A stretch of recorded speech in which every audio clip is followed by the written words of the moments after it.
তো hello channel. তো guys, আজ আমি করছি মাশরুম মশলা। তো বন্ধুরা, গরম জলে আমি মাশরুমগুলো কেটে ধুয়ে নিয়েছি। ধোয়ার পর আমি ম্যারিনেট করার জন্য নুন, হলুদ ও ব্ল্যাক পেপার নিয়েছি। মাশরুমগুলো ম্যারিনেট করে রেখে দিচ্ছি এখন কিছুক্ষণের জন্য। আমি এখানে নিয়েছি আদা, রসুন ও লঙ্কা আর পেঁয়াজ কুচিয়ে নিয়েছি। তো টমেটো কেটে নিয়েছি, টমেটো ও কাজু নিয়েছি পেস্টের জন্য। কড়াইয়ে তেল নিয়েছি।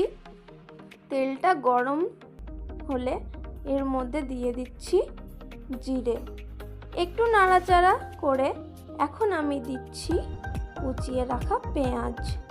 তো পেঁয়াজটা 2 থেকে 3 মিনিট ভাজার পর এখন দিচ্ছি আদা, লঙ্কা ও রসুনের পেস্টটা।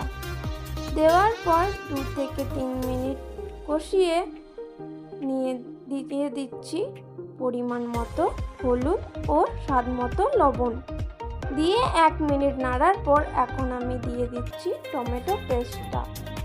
টমেটো পেস্টটা দিয়ে ততক্ষণ নাড়বেন যতক্ষণ না মশলা থেকে কাঁচা টমেটোর গন্ধটা চলে যায়। কাঁচা গন্ধটা চলে গেলে এখন দিয়ে দেব কাজুর পেস্টটা। দেওয়ার পর গ্যাসটা লো টু মিডিয়ামে রাখবেন। কাজু পেস্টটা সব মশলার সাথে একটু 2 থেকে 3 মিনিট কষিয়ে এখন দিয়ে দিচ্ছি আমি ম্যারিনেট করে রাখা মাশরুমগুলো দিয়ে মশলার সাথে একটু কষিয়ে নিয়ে দিয়ে দেব একটু জল দেওয়ার পর 15 থেকে 20 মিনিট ফুটিয়ে গরম মশলা দিয়ে একটু নেড়েচেড়ে নামিয়ে নেব। তো বন্ধুরা, দেখা হচ্ছে নেক্সট ভিডিওতে। Please like the video and subscribe the channel. Tata.